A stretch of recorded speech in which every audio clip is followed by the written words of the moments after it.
So today we will do the revision of our chapter number 1 business studies class 12.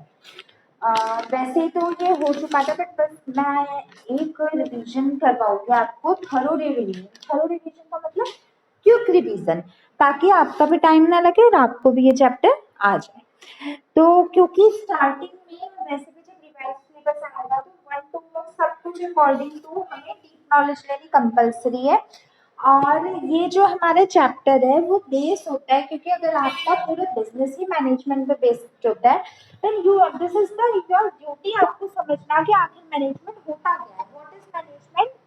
You have to understand this what is management and how you have to deal with the managerial term। Management होता क्या और उसकी managerial terms क्या होती है, आपको इनसे कैसे डील करना है, you have to understand it, आपको ये समझना पड़ेगा। So let's start. इंट्रोडक्शन मैंने आपको स्टार्टिंग में बताया था मैनेजमेंट क्या होता है। आप मुझे बताओगे क्या होता है management in your own words.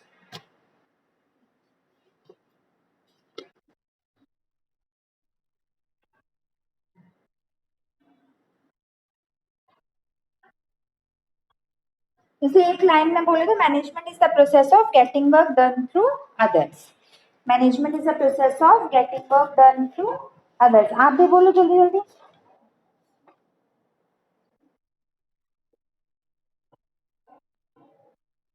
Getting work done through others, right. तो इंट्रोडक्शन है, this chapter is related with the introduction of management and it's related term. ये चैप्टर हमारा बेस्ड है मैनेजमेंट और उसकी रिलेटेड टर्म्स पे और या मैनेजमेंट और उससे निर्धारित उससे रिलेटेड टर्म्स के ऊपर। Second, management is defined as heart and soul of every business. Without a management, without this, a management is waste. Without this, a company is waste. Company लिख देना, without this, a company is waste. जो एक पहले ऐसा proverb है कि management is defined as the heart and soul of every business, उसका मतलब क्या हुआ।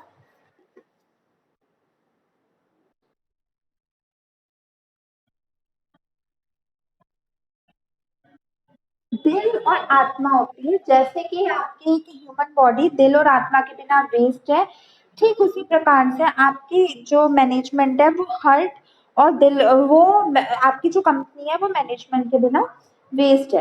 हर एक मैनेजमेंट में इफेक्टिवली वर्क अपॉन करने के लिए या हर एक मैनेजमेंट को इफेक्टिवली चलाने के लिए क्या नेसेसरी होता है, आपका मैनेजमेंट नेसेसरी होता है। अगर आपकी कंपनी में मैनेजमेंट नहीं है ढंग का then you will not be able to achieve your targeted goal। आप अपने ना ही गोल को अचीव कर पाओगे ना ही आप अपनी कंपनी में अपने जो कह सकते हैं हम हमारे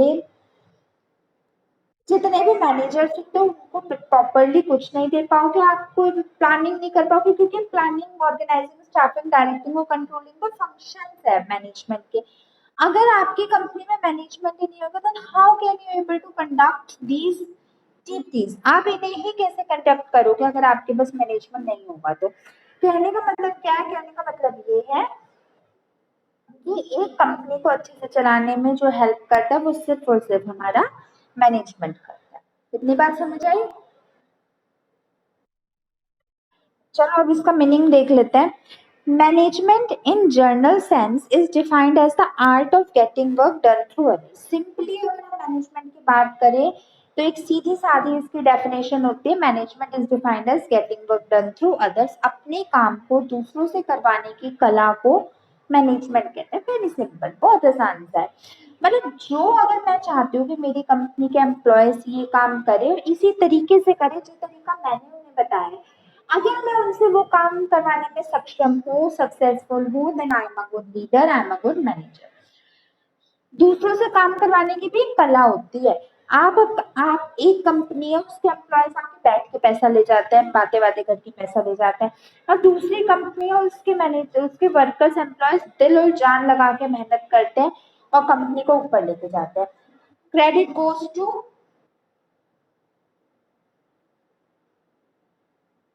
क्रेडिट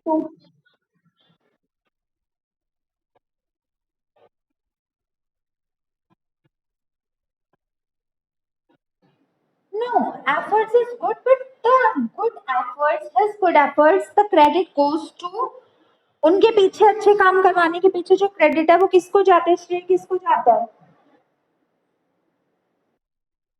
मैनेजमेंट, इफेक्टिव मैनेजमेंट। मैं कह रही हूँ ना, जैसे अगर मैं एक बात करूं तो बीइंग मैं टीचर, मतलब मैं टीचर की बात करती हूँ, जो मैं उसी अकॉर्डिंगली बात करती हूँ। कुछ ऐसे बच्चे होते हैं जिनको पढ़ाने का खुद मन करता है, खुद मन करता है मतलब जो नाम करेंगे, जिनका पता होता है, जैसे आप जैसे और भी बच्चे होते हैं, पता है कि ये बच्चे हमारा नाम करेंगे, रेपुटेशन बढ़ाएंगे, तो उनके साथ टीचर खुद भी मेहनत करते। कई बच्चे होते हैं एवरेज एवरेज, जिनका मकसद होता है किसी भी तरह बस क्लास लग लो, मतलब दूसरे क्लास में आ जाओ, बस फेलिंग का टैग ना लो, तो उनके साथ टीचर भी ज्यादा मेहनत नहीं करती। तो इसलिए ये भी एक कलाई होती है कि अपना काम, मतलब अपना वर्क किस अकॉर्डिंगली तुम टीचर से काम निकलवाते हो। और सबसे बड़ा फैक्टर कंपनी में भी यही होता है कि कितना जिस जिस फील्ड में मैनेजर्स को पता होता है कि ये फील्ड हमारा प्रोफिशिएंट है, प्रोफिशिएंट बोले तो इस फील्ड से हमें बेटर यील्ड ऑफ रिटर्न मिलेगा, ये इस जगह से हमें बेटर एनहांस प्रॉफिट मिलेगा, तो वो भी पूरी कंपनी का ध्यान वहीं पे ही रखते हैं और उन्हीं एम्प्लॉयज के साथ मेहनत करते हैं। अपना काम तुम्हें किस बंदे से करवाना है, इसको सोचने के लिए भी दिमाग चाहिए, जो दिमाग मैनेजर्स के पास होता है। अगर कोई बंदा ऑलरेडी एवरेज या पुअर है, तुम उसके ऊपर अपनी पूरी कंधे पे रिस्पॉन्सिबिलिटी रख रहे हो बिजनेस के, तो क्या वो तुम्हारे बिजनेस को अपग्रेड करेगा? वो उसकी वजह से तो बिजनेस डाउन नहीं होगा। तो कहने का मतलब ये है कि मैनेजमेंट सिंपल सेंस में कला होती है कि तुम अपना काम किस बंदे से, किस तरीके से, कब और कितने पीरियड ऑफ टाइम में फुलफिल करवा रहे हो। समझ गए?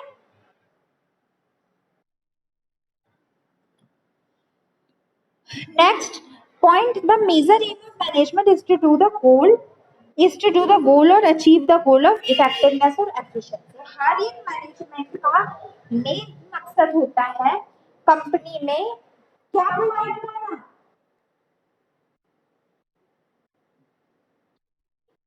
हर एक कंपनी का मेजर मकसद क्या होता है?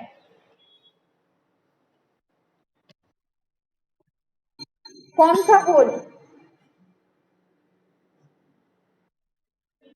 इफेक्टिवनेस और एफिशिएंसी को अचीव करना।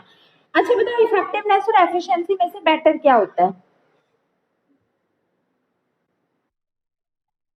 एफिशिएंसी। बट इफेक्टिवनेस भी इतना बुरा नहीं होता है, टारगेट तो अचीव ही हो जाते हैं, उनसे तो बेटर होते हैं जो टारगेट ही अचीव नहीं कर पाते। तो मेजर काम मैनेजमेंट का होता है इफेक्टिवनेस और एफिशिएंसी दोनों अचीव करना, that our company is able to achieve both the goals और नॉट। ठीक है, ये सेकंड पॉइंट है। Third point, management is the heart and soul of every business. ऊपर भी बताया था, मैनेजमेंट हमारी कंपनी का हार्ट और सोल यानी दिल और आत्मा होती है, जिसके बिना हमारी कंपनी वेस्ट है। जैसे एक बॉडी में हार्ट और सोल यानी आत्मा और दिल के बिना हमारी शरीर वेस्ट है, इसी प्रकार से अगर हमारी कंपनी में वो नहीं होगा, क्या कहते हैं, ये नहीं होगा, मैनेजमेंट नहीं होगा, तो हमारी कंपनी टोटल वेस्ट है। समझ गए?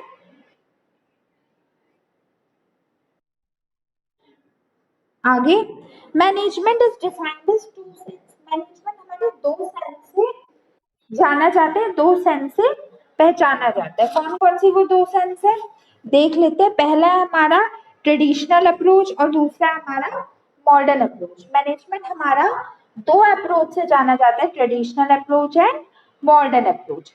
अब ट्रेडिशनल अप्रोच में क्या आता है, what is included in traditional approach? Traditional approach में simply वही होता है, management is a process is as management as per as traditional approach is defined as the process of getting work done through। जो भी अभी मैं आपको point बता रही हूँ, मैंने आपको डेफिनेशन बताई थी, ये हमारी अकॉर्डिंग टू ट्रेडिशनल अप्रोच होती है कि किसी तरह अपने काम को दूसरे से करवाने की कला को मैनेजमेंट कहते हैं। लेकिन ये किसकी अकॉर्डिंग होती है?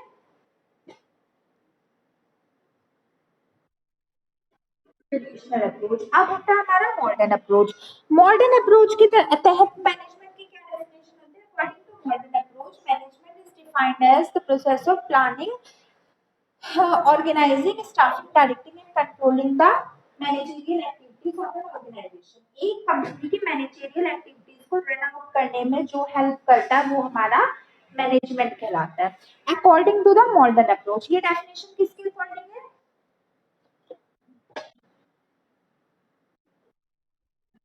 जो 5 functions है ना उसे लिख दो। Management according to the modern approach is defined as the process of planning, organising, staffing, directing and controlling the managerial activities of an organization. Is that clear? Of course ये बात तो है, management can be done by managers. अब और कोई बंदा तो करता नहीं है, मैनेजमेंट करता है। Managers, specific managers are appointed for the purpose of producing या for the purpose of doing the management in a company. एक कंपनी में मैनेजमेंट को करने के लिए हमारे मैनेजर्स होते हैं या हमारे मैनेजर्स रिक्वायर्ड होते हैं। क्लियर?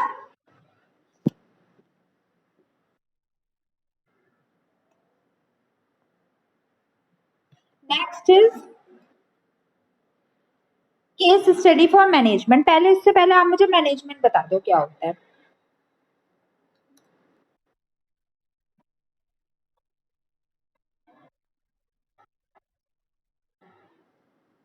बस थोड़ा और बोलो, मैंने कितना पढ़ा है।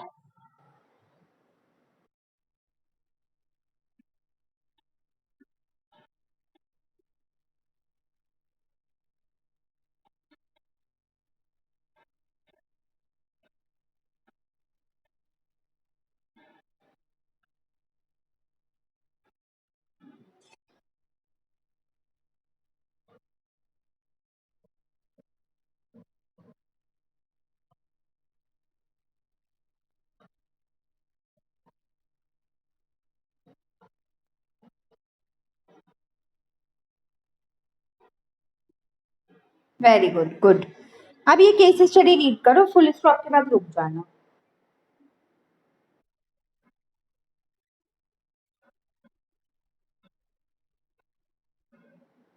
बूम कार लिमिटेड एक कंपनी है जिसकी जो सेल है वो कंटिन्यूसली कम हो रही है।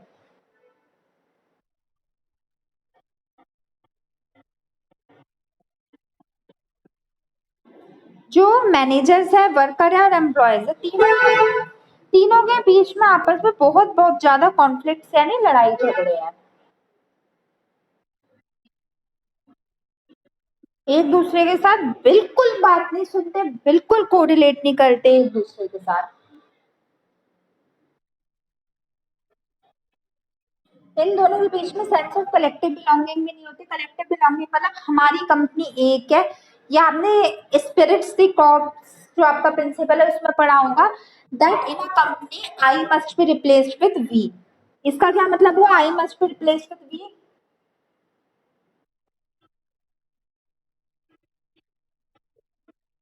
हाँ, अगर आप कंपनी का पार्ट हो तो आप अपने इंडिविजुअल गोल को बिल्कुल असाइड रखोगे। इंडिविजुअली आप जितने भी स्किलफुल हो, अगर आपकी कंपनी स्किलफुल नहीं है then you have to make the initiative to enhance your employees. आपको अपने एम्प्लॉयज को बढ़ाने के लिए, उनको नॉलेज इंक्रीज करने के लिए एफर्ट्स करने चाहिए। आप कितने भी इंटेलिजेंट हो, कितने भी स्किलफुल हो, नो मैटर्स, इससे कोई फर्क नहीं पड़ता, बट आपके एम्प्लॉयज कितने कैपेबल प्रोफिशिएंट है, दैट मैटर्स अ लॉट। समझ गए?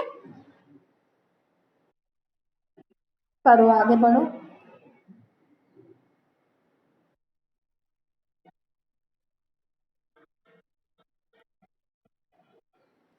सब लोग अपना इंडिविजुअल टारगेट को मानते थे कि भाई देखो, मैंने, मुझे अगर एक दिन में 10 चीज को प्रोड्यूस करने का ऑर्डर मिला, मैं तो वो कर लो, बाकी दुनिया भाड़ में जाए। वो औरों से मतलब ही नहीं रखते थे, सिर्फ अपने से ही मतलब रखते थे। आगे